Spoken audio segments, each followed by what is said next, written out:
अगर मानव की देह मिली है आपको और हमको, मनुष्य की देह आपको और हमको अगर प्राप्त हुई है, 3 बातों पर ध्यान दीजिए। पहले नंबर पर है आपका कर्म, दूसरे नंबर पर है आपकी वाणी और तीसरे नंबर पर है आपका व्यवहार।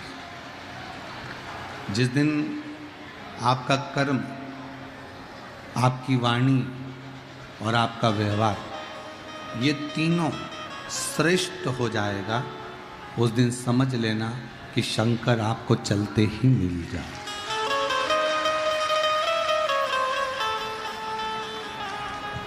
फिर शिव को पाने के लिए आपको कहीं जाने की जरूरत नहीं पड़ेगी। फिर भगवान शंकर को ढूंढने के लिए कहीं जाना नहीं पड़ेगा। केवल आप अपना कर्म का ध्यान रखो। कोई ऐसा कर्म अपने हाथों से ना हो, कोई ऐसा कर्म अपनी जिंदगी में ना हो जिसका भोग हमको भी भोगना पड़े और अपने परिवार को भी भोगना पड़े। अच्छा कर्म करो। दूसरे नंबर पर है अपनी वाणी। इतनी संयमित वाणी बोलिए, इतनी संयम में वाणी बोलिए कि उस वाणी को सुनने के लिए दुनिया ललायित रहे। आपकी वाणी को सुनने के लिए संपूर्ण क्षेत्र के वासी आपको श्रवण करने के लिए आपके सम्मुख में। कोई वाणी में ऐसा दोष ना हो, हम किसी को अपशब्द कहें, हम किसी को ताने दें, हम किसी को गाली दें, हम किसी को आड़ा टेढ़ा बोलें, वो श्रेष्ठता है। एक जिह्वा जिसका मंत्र जाप आप लोग हम लोग करते हैं, श्री शिवाय नमस्तुभ्यं, श्री शिवाय नमस्तुभ्यं, श्री शिवाय नमस्तुभ्यं, श्री शिवाय नमस्तुभ्यं। एक पवित्र जिह्वा से जब हम भगवान के मंत्रों का उच्चारण करते हैं, एक पवित्र जिह्वा से जब हम भगवान के नाम को पुकारते हैं, एक पवित्र जिह्वा से जब हम भगवान का नाम उच्चारण करते हैं, तो ये निश्चित है वो जिह्वा हमें परमात्मा के दरवाजे तक लेकर जाती है और परमात्मा का दर्शन कराती है। जितनी इंद्रियां हमारे इस शरीर के अंतर्गत हैं, चाहे 5 कर्मेंद्रिय हो, चाहे 5 ज्ञानेंद्रिय हो, चाहे एक मन हो, जितनी इंद्रियां,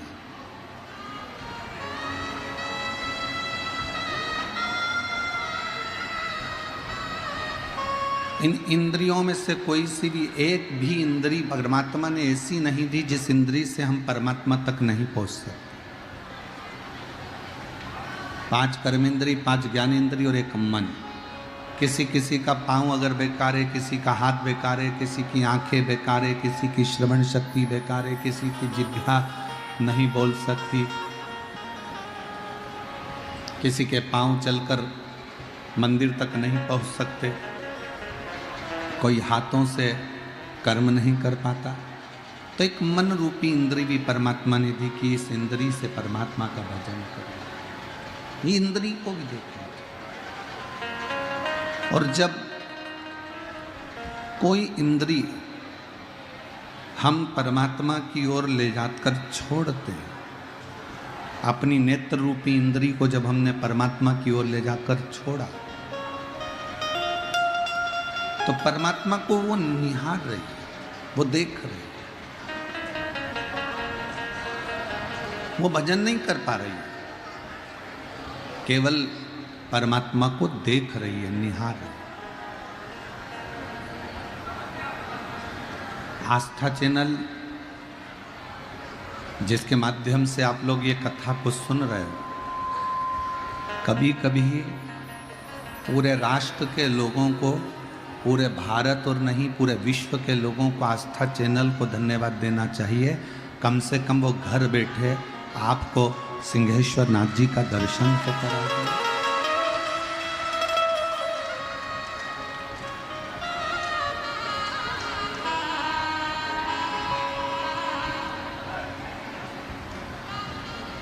कभी कभी योग ऋषि बाबा रामदेव जी को धन्यवाद देना चाहिए, जिन्होंने घर बैठे आपको योगा कराकर स्वस्थ तो करा।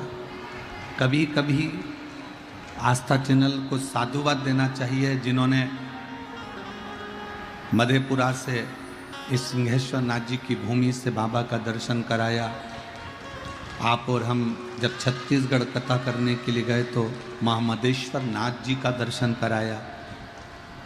कितने प्राचीन प्राचीन शिवालय का दर्शन करने हम इतनी इतनी दूर नहीं जा सकते, तो कम से कम टीवी के माध्यम से जब हम शिव महापुराण की कथा को श्रवण करने के लिए बैठे, टीवी के माध्यम से जब हम कथा सुनने के लिए बैठे, तो हमको उस तीर्थ का दर्शन तो हो रहा।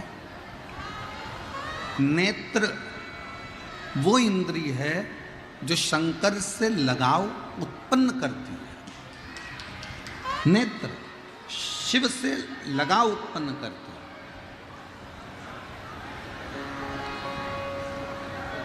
श्रवण शक्ति, कर्ण, कान एक वो इंद्रिय है जो परमात्मा को हमारे करीब में लेकर आती है। जैसे रुक्मणी जी कभी भगवान कृष्ण को नहीं देखी थी, उन्होंने तो केवल भगवान कृष्ण की कथा को सुना था। बचपन से रुक्मणी जी ने अपने गुरु के मुख से कृष्ण का चरित्र सुना था, तो उनके हृदय में कृष्ण के प्रति प्रेम जागृत हो गया। आप में से कई माताएं ऐसी हैं जो कभी हमको आज तक ना मिली होंगी, ना हमको कभी देखा होगा, पर टीवी के माध्यम से कथा सुनती रही, सुनती रही, सुनती रही, एक लोटा जल शंकर जी को चढ़ाती रही, तो बाबा शंकर ने आपको, भले आप हमसे नहीं मिले, भले आप पंडाल तक नहीं पहुँचे, पर बाबा का कोई ना कोई उपाय आपने करा और बाबा ने आपका कल्याण करा। मतलब श्रवण शक्ति से शिव की प्राप्ति है। श्रवण शक्ति,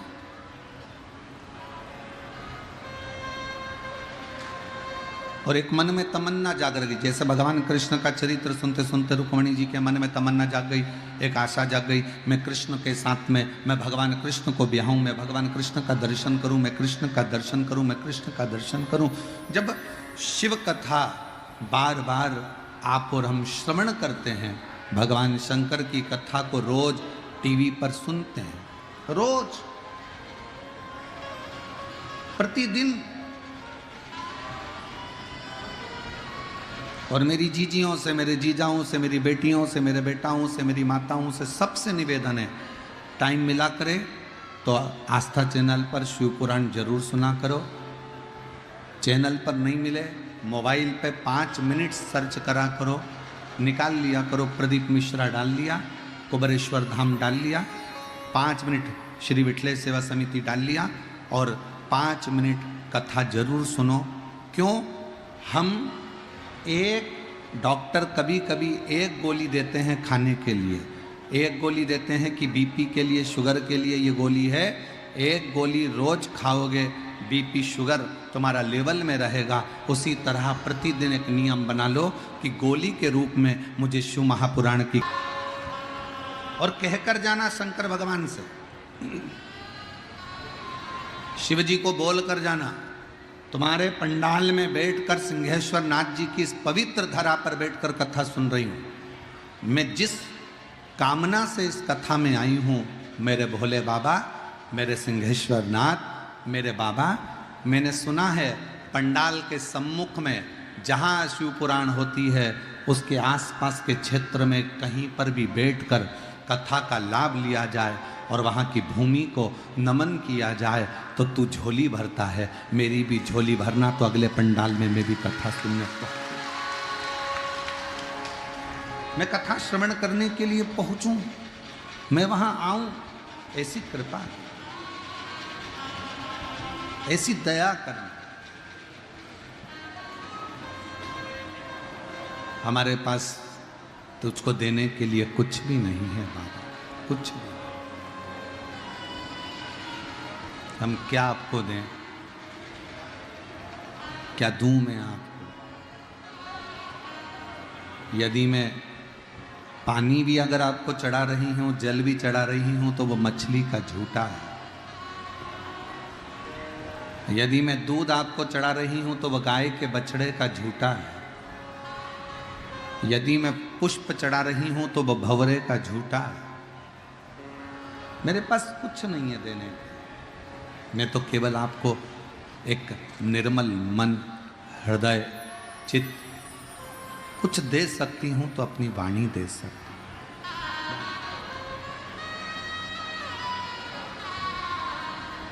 क्या दे? कल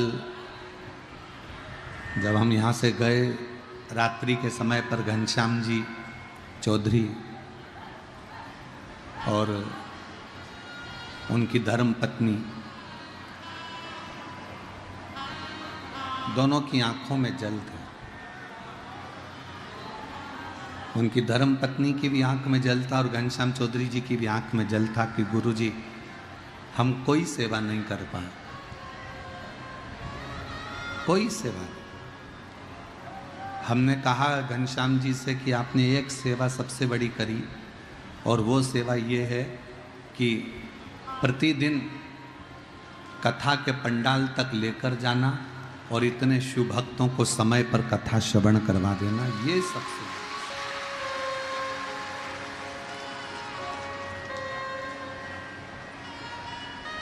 बड़ी सेवा।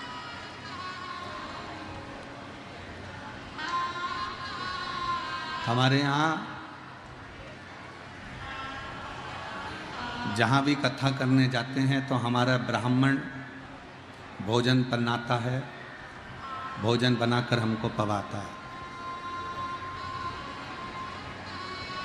पहली कथा है जिसमें घनश्याम जी, आपकी धर्म पत्नी ने प्रसाद बनाकर भगवान को भोग लगाकर हमें पवाया। एक मातृत्व प्रेम, एक माँ की वात्सल्यता, एक माँ की करुणा, वो भाव।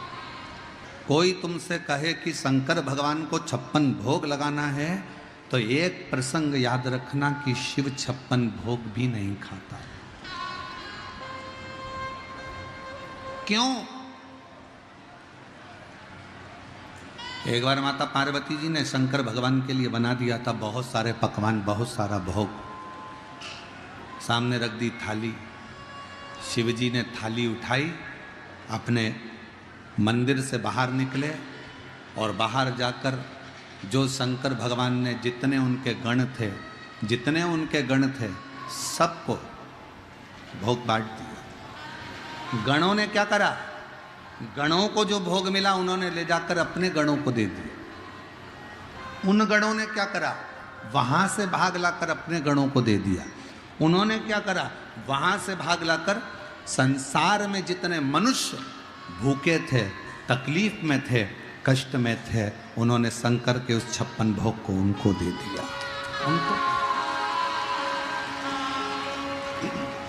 शिव 56 भोग की भी प्रियता नहीं रखते, प्रियता नहीं।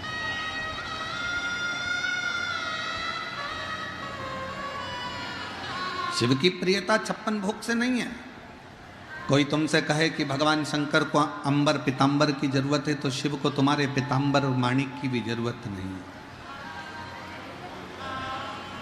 कितना सुंदर है। एक बादशाह रोज भिखारियों को दरवाजे पर बुलाता था और भीख देता था। उसने लिखा था, मेरे दरवाजे पर भिखारियों को भीख मिलती है। अगर बादशाह चाहता तो लिख देता कि मेरे दरवाजे से लोगों को दान मिलता है। भीख नहीं, मेरे दरवाजे से लोगों को दान दिया जाता है। हमारे यहाँ दान देते हैं, हमारे यहाँ भीख नहीं देते। वो दरवाजे पर लिख देता, दरवाजे पर अंकित कर देता। पर उस बादशाह ने अपने दरवाजे पर लिखा कि मेरे दरवाजे से भिखारियों को भीख मिलती है। भीख। एक भिखारी सिर फिरा था, पहुंच गया बादशाह के यहाँ। उस समय पर बादशाह क्या गया तो बादशाह का नियम था भीख देने से पहले वो अपने ईश्वर को याद करता था। और जैसे ही बादशाह के दरवाजे पर भिखारी पहुंचा तो बादशाह अपना हाथ ऐसा कर कर उस परमात्मा को, उस ईश्वर को याद कर रहा था। दोनों हाथ ऐसे कर कर वो अपने ईश्वर को याद कर रहा था। उठा, सिंहासन पर बैठा और आवाज लगाने लगा कि लाइन से भिखारियों को भेजो, मुझे भीख देना है। एक सिर फिरा सा भिखारी दरवाजे पर पहुंचा, बादशाह का हाथ रोक दिया देने से और जाने लगा। बादशाह ने पूछा, तुमको भीख नहीं चाहिए? उस भिखारी ने कहा, तू तो खुद भिखारी है। उस भिखारी ने बादशाह से कहा, तू तो खुद भिखारी है। क्या कर रहे थे अभी? बादशाह कहने लगे, मैं इबादत कर रहा था। हाथ फैलाकर क्या कर रहे थे? उस ईश्वर से मांग रहा था। तो भिखारी कहता है, जब तेरे जैसे व्यक्ति को वो देता है तो मैं तुझसे क्यों मांगू? मैं तो उससे ही तो मांगूंगा, मैं तुझसे क्यों मांगू? ये कथा